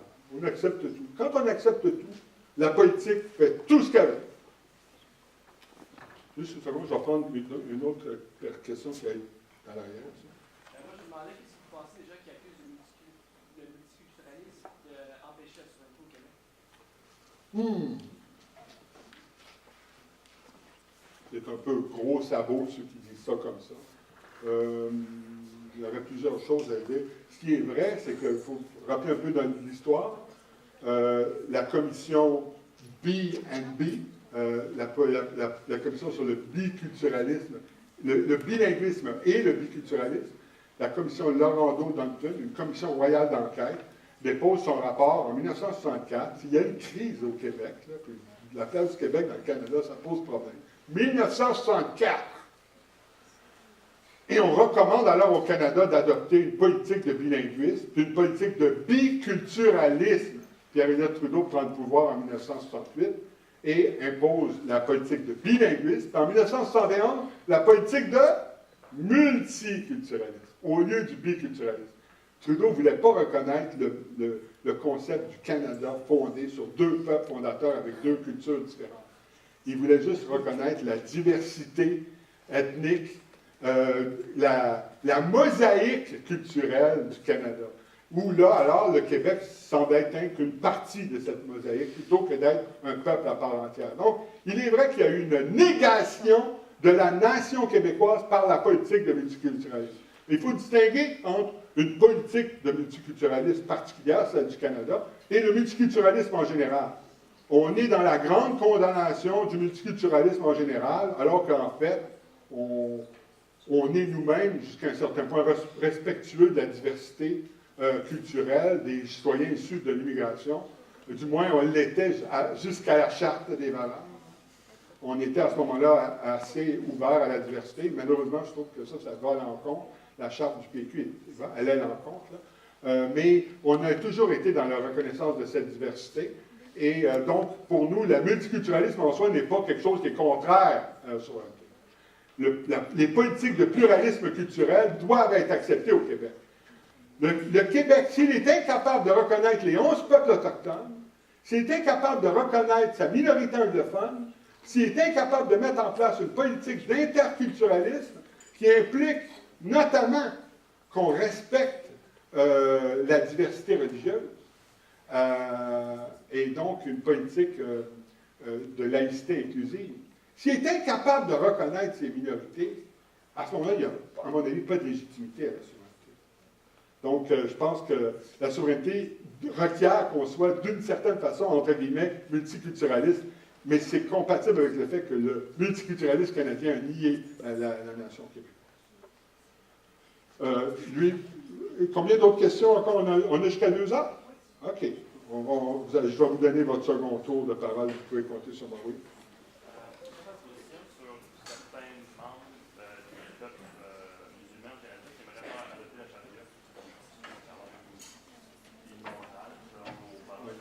Oui.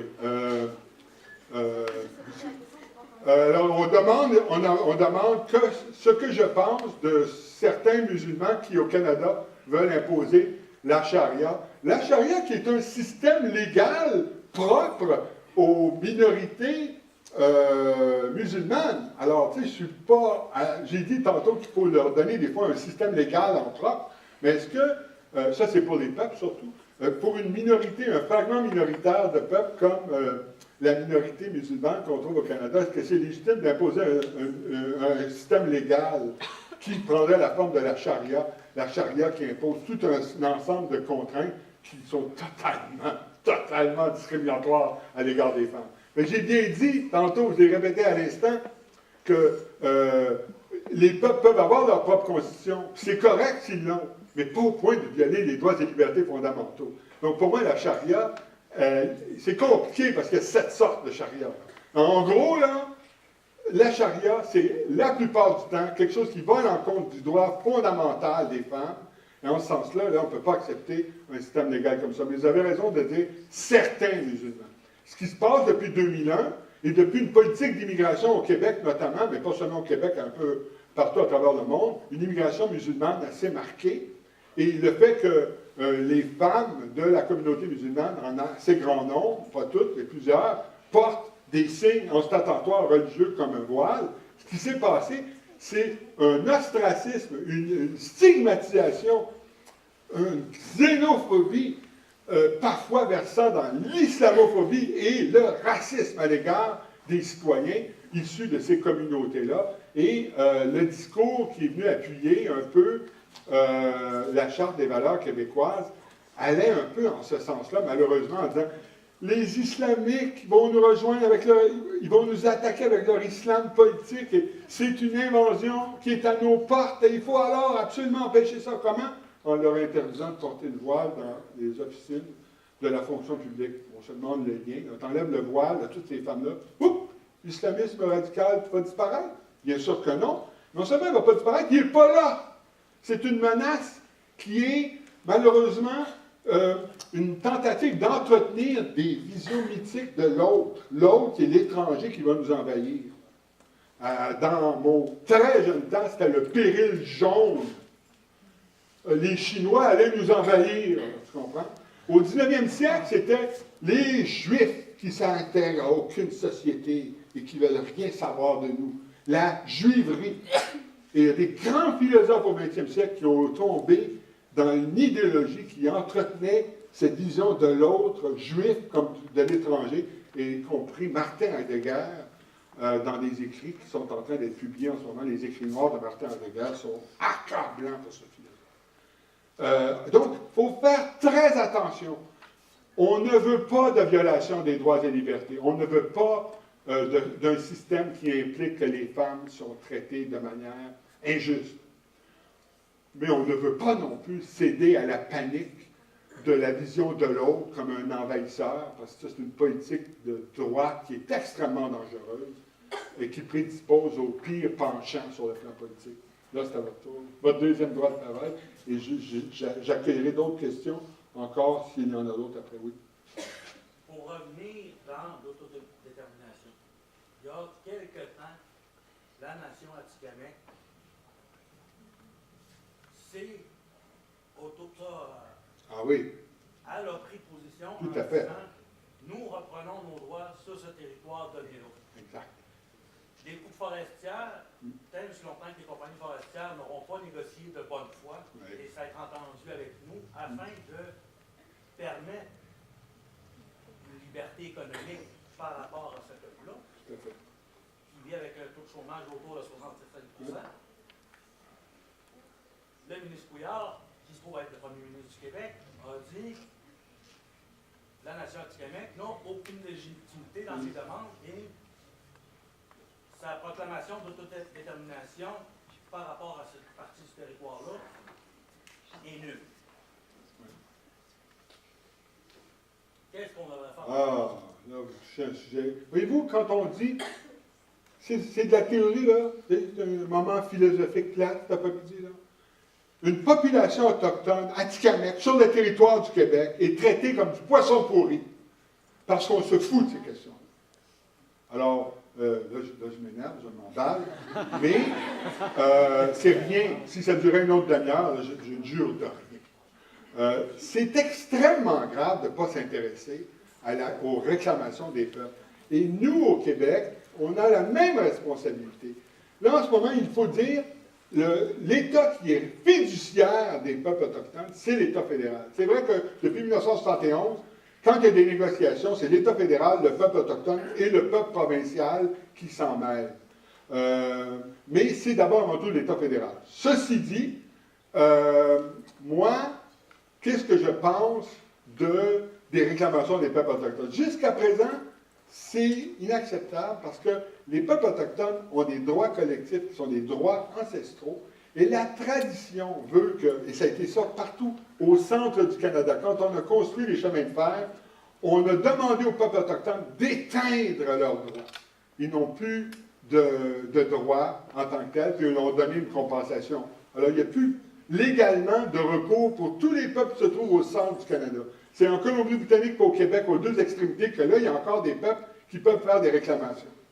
Bien, au Québec, on a eu la Convention de la baie James. Si on l'avait respecté entièrement, les cris auraient été pas mal contents, on ne l'a même pas respecté. Mais c'était encore un cas où on éteignait les droits. Sauf que c'était une belle, grosse convention.